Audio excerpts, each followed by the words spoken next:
¿Cómo interpretar la Biblia? Lección 6. ¿Por qué se necesita interpretación? El propósito de la lección de esta semana es que cada día debemos dedicar tiempo a estudiar la Biblia y comulgar con Dios. La lección la dividiremos en dos partes. La primera, la traducción e interpretación, y la segunda, la naturaleza caída nos hace dudar.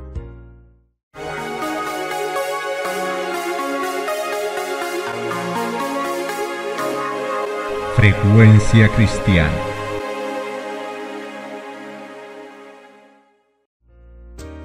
Debemos observar celosamente nuestras horas de oración, estudio de la Biblia y examen de conciencia. Así obtendremos fuerza espiritual y creceremos en el favor de Dios. Solo Él puede darnos aspiraciones nobles. Solo Él puede moldear el carácter según la semejanza divina. Acerquémonos a Él en oración ferviente, y Él llenará nuestros corazones de propósitos elevados y santos, y de profundos anhelos de pureza y claridad de pensamiento. Iniciemos con la primera parte, la traducción y la interpretación.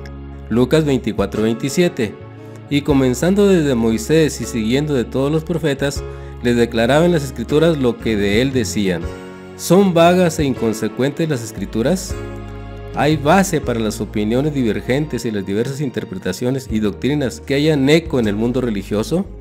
Si así fuera, podríamos albergar dudas acerca de su origen divino, porque no es la inspiración de Dios la que conduce a la gente a albergar diversas opiniones. Los que intentan interpretar la Biblia corrompen la palabra de Dios y tuercen el verdadero significado de las Escrituras al tratar de que armonice la verdad de Dios con las invenciones y doctrinas de los hombres. Las Escrituras resultan pervertidas si son mal aplicadas, y las gemas de verdad aparecen en el marco del error. Estos maestros están ciegos y no pueden distinguir claramente cuál es el verdadero significado de las Escrituras. La Biblia es su propio intérprete. Debe compararse texto con texto. El estudiante debiera aprender a considerar la Biblia como un todo y a ver la relación que existe entre sus partes. Debiera adquirir el conocimiento de su gran tema central, del propósito original de Dios hacia el mundo, del comienzo de la gran controversia y de la obra de la redención. Debiera comprender la naturaleza de los principios que luchan por la supremacía y a aprender a rastrear su obra a través de las crónicas de la historia y la profecía hasta la culminación. Debiera verificar cómo interviene este conflicto en todos los aspectos de la vida humana, cómo en su mismo caso cada acto de su vida revela uno u otro de estos dos motivos antagónicos, y cómo consciente o inconscientemente ahora mismo está decidiendo de qué lado de la controversia se va a encontrar. Las grandes y eternas verdades contenidas en el Evangelio son reveladas mediante la investigación diligente y la humillación de nuestro ser delante de Dios.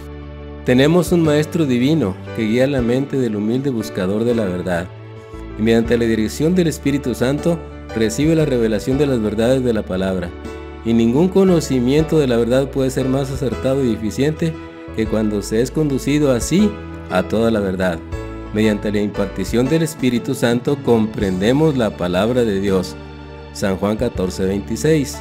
Mas el Consolador, el Espíritu Santo, a quien el Padre enviará en mi nombre, Él os enseñará todas las cosas y os recordará todo lo que yo os he dicho.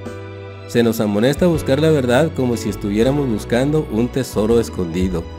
El Señor Jesús dijo de las Escrituras del Antiguo Testamento: ¿y cuánto más cierto es esto del Nuevo? Ellas dan testimonio de mí. La Biblia entera nos habla de Cristo. Desde el primer relato de la creación, de la cual se dice: sin Él nada de lo creado llegó a existir, hasta la última promesa: yo vengo pronto, leemos acerca de sus obras y escuchamos su voz. Si deseamos conocer al Salvador, estudiemos la Biblia, llenemos el corazón de las palabras de Dios. Es el agua viva que apaga nuestra sed, es el pan vivo que descendió del cielo.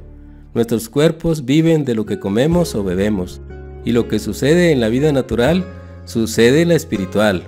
Lo que meditamos es lo que da tono y vigor a nuestras almas, a la naturaleza espiritual. El tema de la redención es un tema que los ángeles desean escudriñar. Será la ciencia y el canto de los redimidos durante las interminables edades de la eternidad.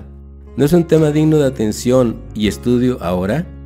La infinita misericordia y el amor de Jesús, el sacrificio hecho en nuestro favor, demandan de nosotros la más seria y solemne reflexión. Debemos espaciarnos en el carácter de nuestro querido Redentor e Intercesor. Cuando contemplamos así los asuntos celestiales, nuestra fe y amor serán más fuertes y nuestras oraciones más aceptables para Dios, porque se elevarán acompañadas de más fe y de amor. Serán inteligentes y fervorosas. Habrá una confianza constante en Jesús y una experiencia viva y diaria en su poder de salvar completamente a todos los que van a Dios por medio de Él. Mientras meditamos en la perfección del Salvador, desearemos ser enteramente transformados y renovados conforme a la imagen de su pureza. Nuestra alma tendrá hambre y sed de llegar a ser como aquel a quien adoramos. Cuanto más concentremos nuestros pensamientos en Cristo, más hablaremos de Él a otros y mejor lo representaremos ante el mundo. Continuemos con la segunda parte. La naturaleza caída nos hace dudar. Santiago 1:6. Pero pida con fe, no dudando nada, porque el que duda es semejante a la onda de la mar, que es arrastrada por el viento y es echada de una parte a otra. Muchos, especialmente los que son jóvenes en la vida cristiana, se sienten a veces turbados por las insinuaciones del escepticismo. Hay en las Escrituras muchas cosas que no pueden explicar ni siquiera percibir, y Satanás las emplea para hacer vacilar su fe en las Santas Escrituras como revelación de Dios. Preguntan: ¿cómo sabré cuál es el camino? Si la Biblia es la palabra de Dios, ¿cómo puedo librarme de estas dudas y perplejidades? Dios nunca nos exige que creamos sin darnos suficientes evidencias sobre la cual fundar nuestra fe. Su existencia, su carácter, la veracidad de su palabra, todas estas cosas están establecidas por abundantes testimonios que apelan a nuestra razón. Sin embargo, Dios no ha quitado toda posibilidad de dudar. Nuestra fe reposa sobre evidencias y no sobre demostraciones. Los que quieran dudar tendrán la oportunidad de hacerlo, al paso que los que realmente deseen conocer la verdad encontrarán abundante evidencia sobre la cual basar su fe. La palabra de Dios, como el carácter de su divino autor, presentan misterios que nunca serán plenamente comprendidos por seres mortales.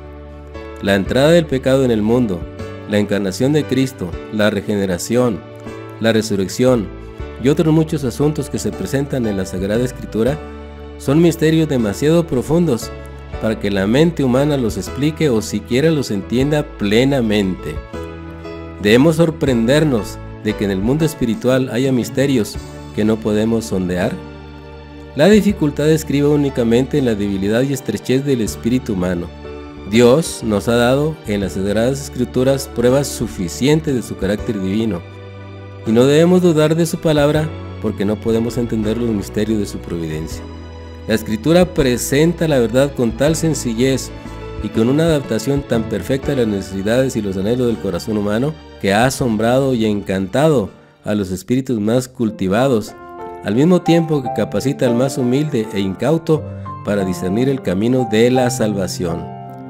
Hay muchas cosas aparentemente difíciles o oscuras que Dios hará claras y sencillas para los que con humildad procuran entenderlas, mas sin la dirección del Espíritu Santo estaremos constantemente expuestos a interpretarlas mal. Decidamos hoy estudiar la Biblia por nosotros mismos y con la fe sencilla de un niñito confiar en los méritos de Cristo. Hebreos 11:6. Porque sin fe es imposible agradar a Dios, porque es necesario que el que se acerca a Dios crea que le hay y que es galardonador de los que le buscan.